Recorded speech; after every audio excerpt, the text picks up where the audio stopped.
Նրանք վստահ էին, որ պատերազմն ինչ-որտեղ հեռվում է, իրենց չի վերաբերի։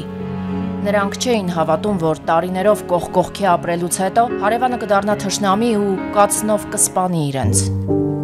Ոչինչ չի փոխվել, նրանք գնացին կռիվ ու չվերադարձան, ողջերի վրա թողնելով ապրելու ծանր բեռը։ Պատերազմը խլեց որդիների ու ամուսինների կյանքը, երեխաների հուշերում թողնելով լուսանկարից իրենց նայող սիրելի ու անծանոթ մարդկանց։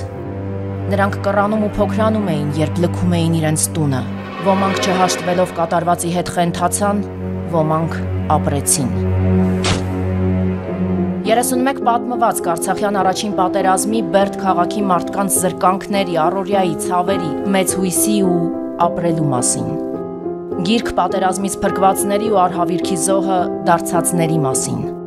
Նարինե Աբգարյան, «Ապրել. պատմվածքների ժողովածու»,